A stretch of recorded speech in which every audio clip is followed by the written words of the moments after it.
इब्बू की दुनिया में आपका स्वागत है। एक समय की बात है। दादी फिरोजा नाम की एक बेहद सब्र करने वाली, नरम दिल और नेक दिल खातून रहती थी। उनके चेहरे पर हमेशा सुकून भरी मुस्कान और आंखों में अपनापन झलकता था। वो अपनी प्यारी पोती अमीरा के साथ एक छोटी सी सादगी भरी बस्ती में रहती थी, जहां मिट्टी के घर, संकरी गलियां और लोगों के दिलों में अपनापन बसा था। अमीरा ही दादी फिरोजा की पूरी दुनिया थी और दादी की ममता भरी छाया में वो छोटा सा घर भी प्यार और सुकून से भरा रहता था। सुबह की हल्की धूप नदी के पानी पर चमक रही होती और ठंडी हवा में गीली मिट्टी की खुशबू फैली रहती। दादी फिरोजा रोज अपनी पुरानी टोकरी लेकर धीरे धीरे नदी के किनारे जाती। वो अपने झुर्रियों भरे हाथों से नरम और चिकनी मिट्टी को प्यार से इकट्ठा करती, जैसे कोई कीमती चीज संभाल रही हो। उनके चेहरे पर उम्मीद की हल्की मुस्कान होती, क्योंकि उन्हें पता था यही मिट्टी अमीरा के सपनों को आकार देगी। घर आकर अमीरा उस मिट्टी से बेहद खूबसूरत बर्तन बनाती। उसके नाजुक हाथ मिट्टी को घड़े, प्याले और सुराहियों में ढाल देते। फिर वो उन बर्तनों को छोटे छोटे नीले पत्थरों से सजाती, जो धूप में चमककर उन्हें और भी खास बना देते। दादी फिरोजा गर्व से उन बर्तनों को देखती और खुशी से भर उठती। लेकिन जब दादी उन्हें बाजार बेचने जाती, तो लालची दुकानदार बर्तनों को हल्के से देखकर कम कीमत लगाता। मजबूरी में दादी को कम दाम में बेच देना पड़ता। बाद में वही दुकानदार उन्हीं खूबसूरत बर्तनों को अपनी दुकान में सजाकर ऊंची कीमत में बेच देता।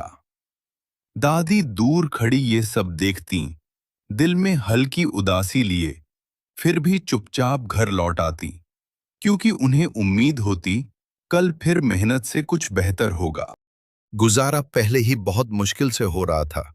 घर में अक्सर सादा खाना ही बन पाता था, लेकिन उस दिन दादी फिरोजा ने सोचा कि आज अपनी प्यारी अमीरा के लिए कुछ खास बनाया जाए।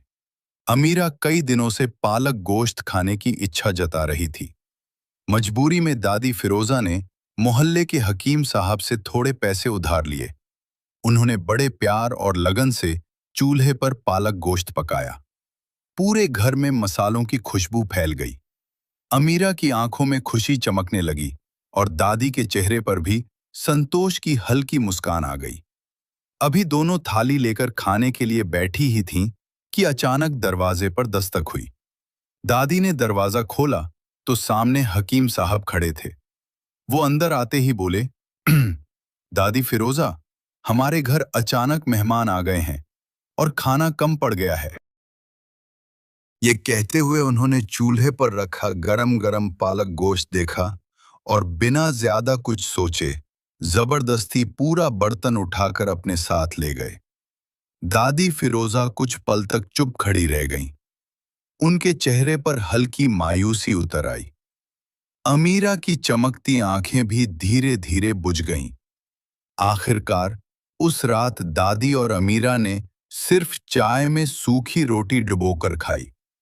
अगली सुबह हल्की ठंडी हवा के साथ दिन की शुरुआत हुई ही थी कि दरवाजे पर फिर दस्तक हुई।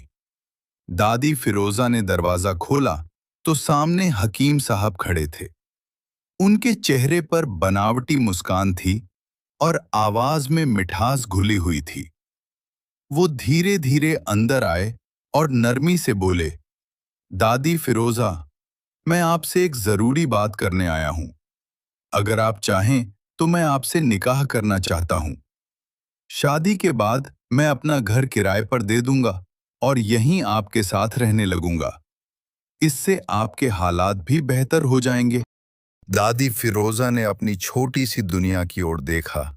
मिट्टी का छोटा घर, कोने में बैठी मासूम अमीरा और रोज की तंगी भरी जिंदगी। उन्होंने सोचा, शायद अब अमीरा की जिंदगी थोड़ी आसान हो जाए। आखिरकार उम्मीद और मजबूरी के बीच झूलते हुए दादी फिरोजा ने धीमे से हाँ कर दी। लेकिन हकीम साहब के दिल में कुछ और ही चल रहा था। वो मन ही मन सोच रहे थे, शादी के बाद ये छोटा सा घर मेरे नाम हो जाएगा और फिर मैं अमीरा को किसी न किसी बहाने से घर से बाहर कर दूंगा। एक दिन हकीम साहब ने बनावटी मुस्कान के साथ दादी फिरोजा से कहा, चलिए आज नदी की सैर पर चलते हैं, मौसम भी कितना सुहाना है। दादी फिरोजा ने उनकी बात पर भरोसा किया और दोनों एक छोटी सी लकड़ी की कश्ती में बैठ गए। नदी के बीचों बीच पहुंचकर जब दादी ने पानी को छूने के लिए थोड़ा झुका, तभी अचानक पीछे से हकीम साहब ने उन्हें जोर का धक्का दे दिया। दादी फिरोजा अचानक पानी में गिर पड़ी, लेकिन डूबते डूबते दादी ने घबराहट में कश्ती के किनारे को मजबूती से पकड़ लिया। दादी का वजन ज्यादा होने की वजह से कश्ती एक तरफ बुरी तरह झुक गई और उसमें पानी भरने लगा। हकीम साहब घबरा गए, उन्हें तैरना नहीं आता था। कुछ ही पलों में कश्ती पूरी तरह डूब गई और अपनी लालच और बदनीयती की वजह से हकीम साहब नदी में डूब गए। दादी फिरोजा को तैरना अच्छी तरह आता था। कांपते हुए लेकिन मजबूत इरादों के साथ वो तैरकर किनारे तक पहुंच गईं। घर पहुंचते ही अमीरा हकीम साहब के डूब जाने के बाद उनका घर और थोड़ी बहुत जायदाद भी दादी फिरोजा को मिल गई। अब दादी को रोज रोज की तंगी का सामना नहीं करना पड़ता था।